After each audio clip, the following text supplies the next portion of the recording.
le estamos dando ventaja al oficialismo, que tienen un candidato consolidado y que ya están saliendo en plaza pública a apoyar al candidato que es el de ellos, mientras que la oposición todavía se encuentra fragmentada. Bueno, quiero saludar a Juan Falconet. Él es analista político y consultor político. Juan, nos volvemos a ver. Muchas gracias por tu tiempo para Colombia One. Natalia, un fuerte saludo para ti, para toda tu audiencia, siempre un gran placer.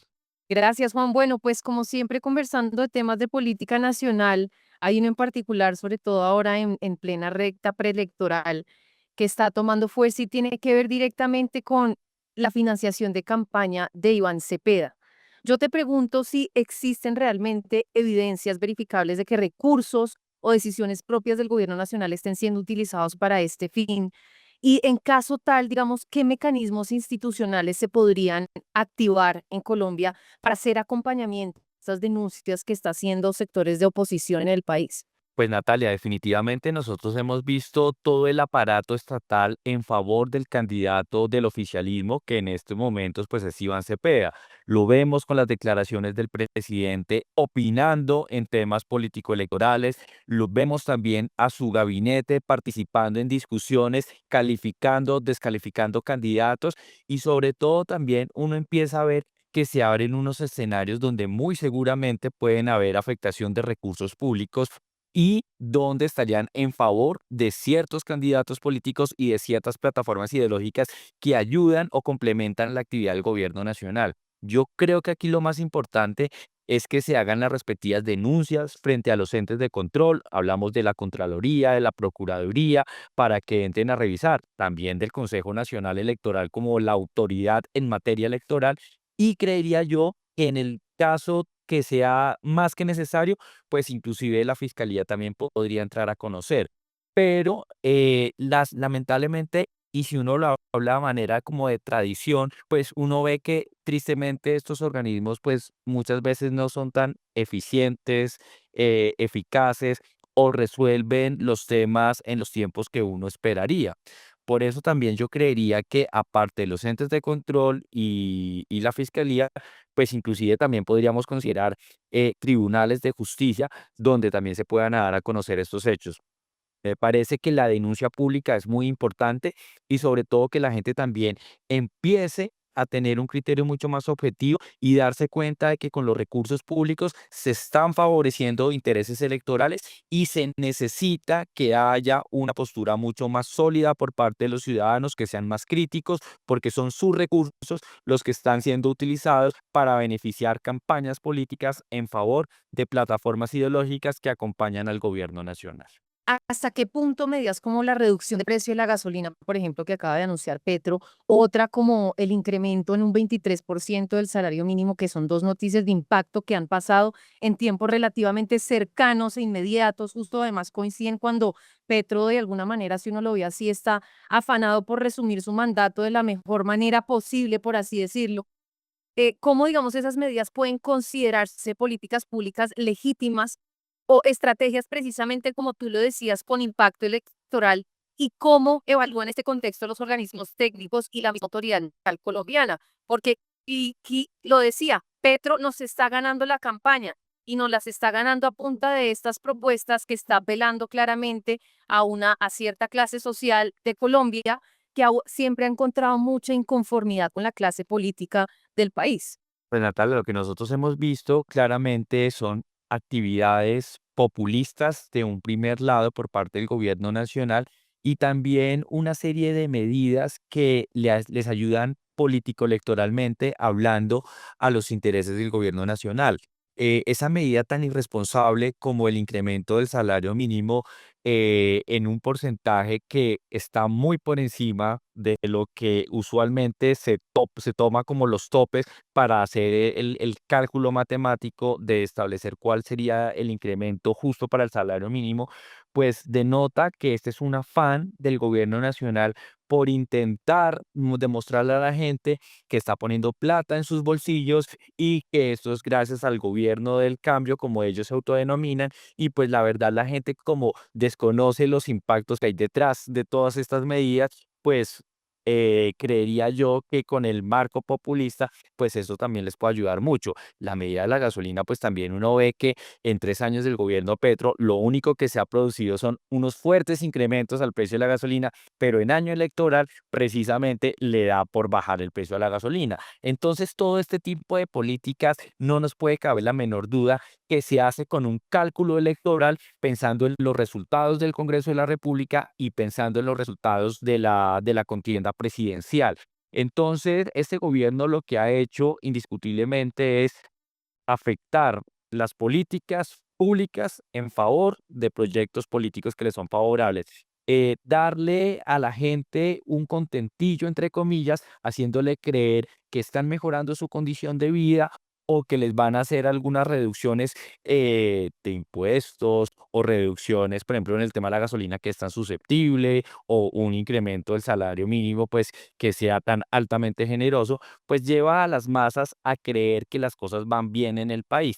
Pero lo cierto de todo esto es que no es con un fin institucional sólido y responsable, sino es todo lo contrario. Y si no, pues uno se podría entrar a revisar cómo, por ejemplo, el presidente Petro pues hablaba de la mejor economía del mundo o una de las mejores economías del mundo de Colombia, pero nos pone un decreto de emergencia económica, le saca a los departamentos los dineros de las rentas, entre muchas otras. Populismo puro y duro.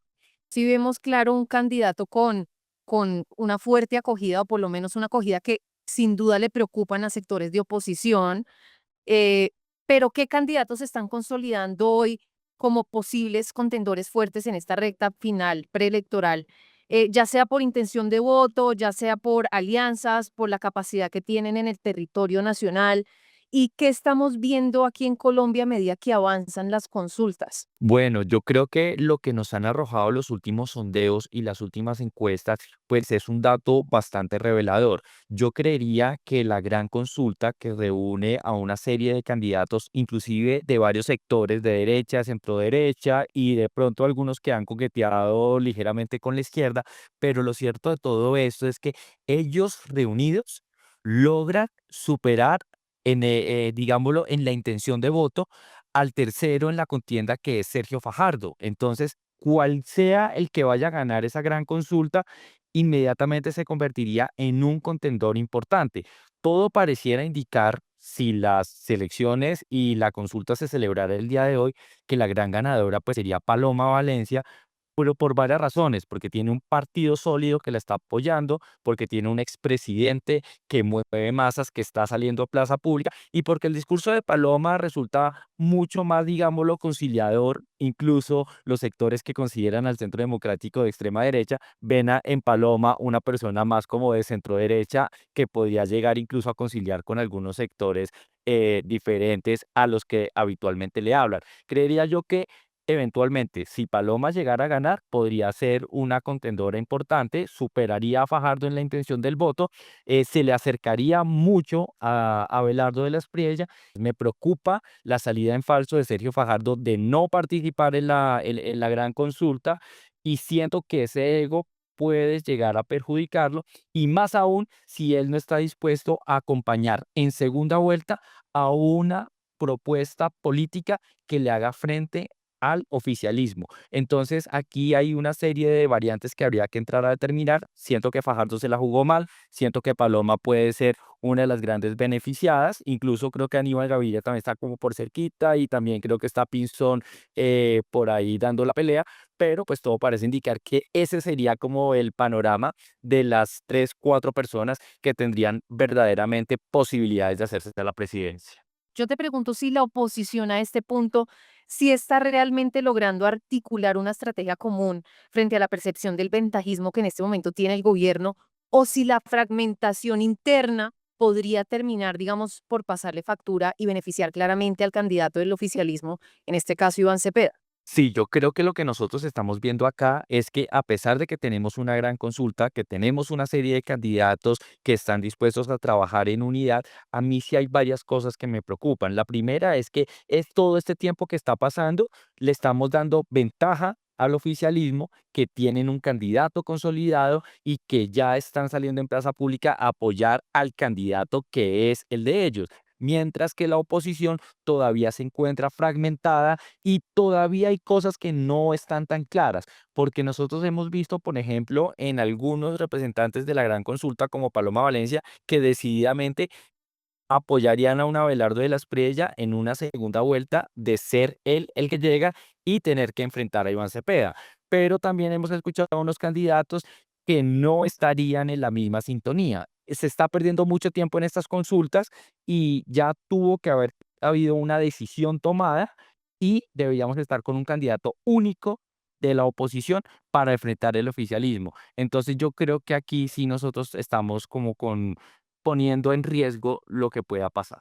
Y bueno, ya digamos para terminar, Juan, se me hizo interesante una reciente entrevista que hizo el expresidente Juan Manuel Santos con el Financial Times y decía básicamente, en resumidas palabras, que el presidente Petro lo tenía muy decepcionado, que claramente vio en Petro un presidente que no asumió, digamos, los retos que él esperaba con los acuerdos de paz que se firmaron y que más bien optó por tomar un camino alterno y crear su propia visión de paz total, ¿no? Dejó entrever en esa entrevista un poco que definitivamente la ruta para Colombia no es la izquierda. Y en ese sentido y en ese debate, Luis Carlos Vélez planteó en un tuit una pregunta de como, ¿cuál va a ser entonces la carta a jugar del presidente en estas elecciones? ¿Quién será el candidato? Y planteó la posibilidad del regreso del general Naranjo. ¿Tú qué opinas y a qué carta le podría, por ejemplo, apostar el expresidente y por qué? Y lo digo porque él viene siendo un personaje relevante en la política nacional colombiana y sigue siendo una persona muy activa políticamente. Entonces, claramente su narrativa y su discurso influye en plena campaña preelectoral. Pues sorprende que el presidente de Santos se encuentre desilusionado el presidente de Petro, Exacto. pues si todos sabíamos cómo era Petro antes, lo vimos en la alcaldía, vimos el desgobierno, vimos cómo maneja las cosas, entonces pues esto no era un tema nuevo y pues la política de la paz total nunca tuvo ni pies ni cabeza y eso pues nunca tuvo ni una hoja de ruta ni nada. Es decir, iba a fracasar. Yo creo que el expresidente Santos, al igual que el expresidente Uribe y varios expresidentes, tienen sus fichas claramente delimitadas. Yo no lo vería con una llegada, por ejemplo, de Naranjo ni nada de eso, sino lo vería, por ejemplo, con figuras que ya están en la escena política. David Luna, claramente santista, Juan Carlos Pinzón, claramente santista, que son figuras que aunque caen bien en otros sectores políticos y han sido acogidos de pronto de cierta manera por la centroderecha o la derecha extrema como se denomina últimamente, lo cierto acá es que sí hay unas fichas claras del santismo jugando, inclusive también el candidato Cristo, entre muchos otros. Entonces a mí me parece que esas podrían ser las apuestas del expresidente Santos. No tiene una, tiene varias y muy seguramente su rol y lo que representa incluso pues también ser Nobel de Paz y demás, pues va a jugar un rol importante. También pues hay que reconocerle al expresidente Santos que es un estadista, que es un tipo tranquilo, que digamos como que todavía cae bien en ciertos sectores. Veo más activo al expresidente Uribe, lo veo más como comprometido con una carta mucho más abierta. Incluso el expresidente Uribe ha dejado entrever que va hasta las últimas con Paloma Valencia, pero que si Paloma se queda en el camino en una segunda vuelta, él apoyaría inmediatamente la propuesta de Abelardo de la Espriella. Es decir, hay una figura y una hoja de ruta clara para establecer cómo podría moverse la derecha en estos momentos. Agradecerte tu tiempo nuevamente para Colombia One y bueno, esperando volvernos a encontrar en una próxima ocasión, Juan. Muchas gracias. A ti, Natalia, un fuerte saludo a tu audiencia y estaremos prestos a lo que se necesite.